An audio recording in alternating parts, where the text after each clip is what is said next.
In this program, we look at Make Ready in two aspects. Firstly, those tasks involving setting the press up for a print, and then the particular tasks that occur every time a printed job has to be prepared on the press. Okay, let's set the press up for printing.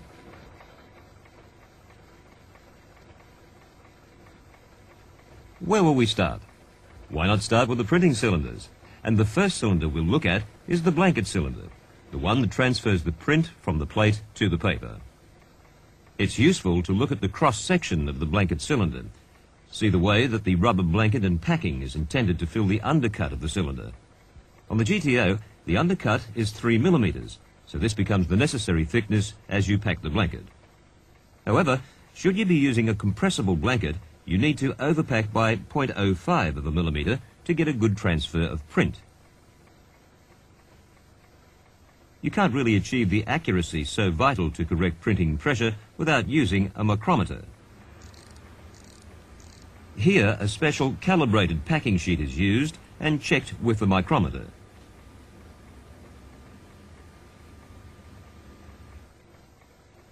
If you are more than 0.02 of a millimeter out between plate and blanket in either direction, then you may develop printing problems. This effect here is what we must achieve. Now let's see how we prepare the blanket for the press. Using a flat bench, ensure that the grain direction of the blanket, indicated by these lines, will lie around the blanket cylinder and not across it. Otherwise the blanket will keep stretching as you try to tighten it. Metal clamping bars are attached to the blanket.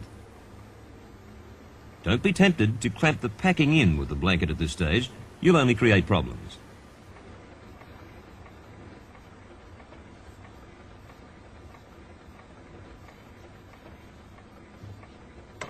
Note that the clamping starts at the center and that several tightening sequences occur.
If an underblanket is used, allow it to trail at the tail edge. Let's now fit it to the press.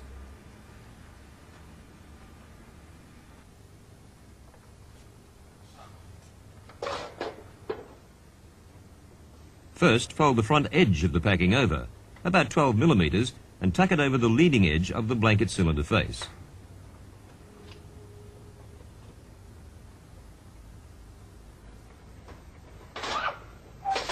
Place the front clamping bar and blanket into the mounting shaft, press the bar against the spring-loaded retainer hooks, and then push the bar down until it clicks in and seats correctly. Hold the back clamping bar and turn the press around to the rear mounting shaft. Push the clamping bar against the spring-loaded retainer hooks and click under the lip. Secure the clamping bar firmly with one hand and tighten the tension reel with the T-bar in the other hand.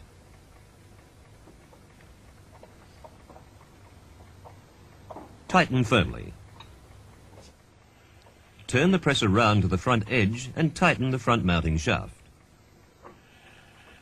At correct tension, when you flick the blanket with the finger in the area between the bar and the cylinder face, you should hear a slight popping sound. Don't forget the blanket guard.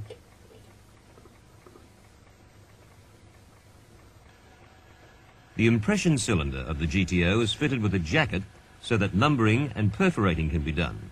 When the jacket becomes too badly marked, it can be replaced by a new one.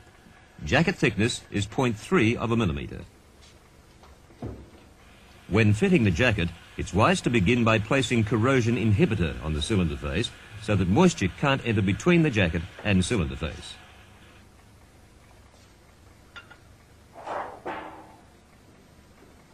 The back edge of the jacket must have a clamping bar attached whilst off the press, as does the blanket.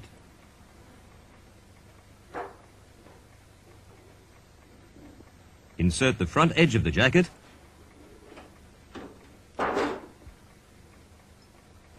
tighten the centre bolts behind this gear just enough to hold.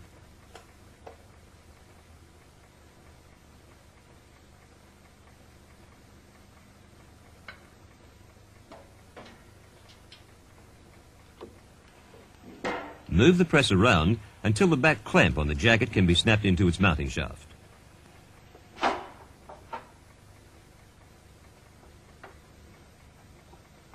Note the similarity to fitting the blanket.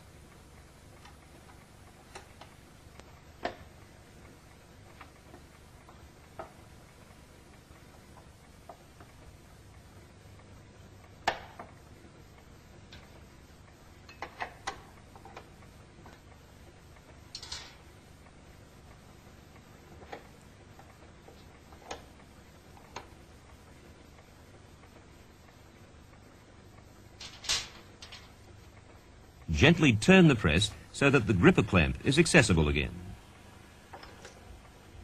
Ensure that the jacket is completely inserted and snug, and tighten the 6 bolts completely.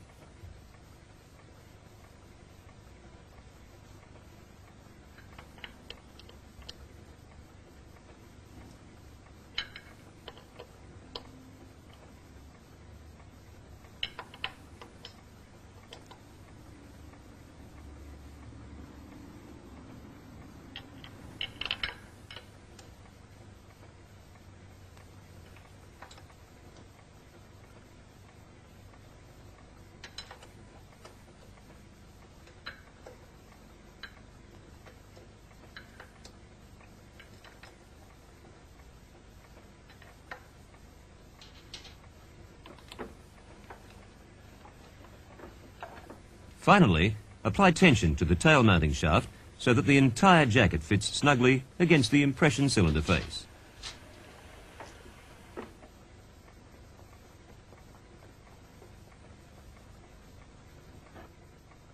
The step-by-step roller installation can be obtained from your manual, but here we'll show you a general method for setting rollers so that the pressures are correct. Let's look at the roller-to-roller setting, the setting applied whenever one roller runs against another. When the roller is fitted, 2 strips of paper are inserted, 1 at each end.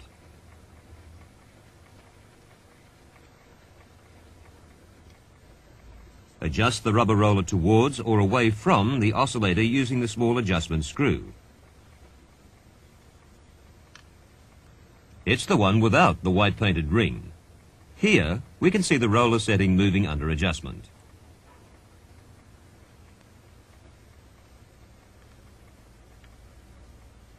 Correct roller-to-roller pressure is attained when the 2 paper strips can be drawn out smoothly, but with a degree of resistance that's equal on both strips. When you're convinced that pressure is equal and adequate at both ends, then grasp the rubber roller.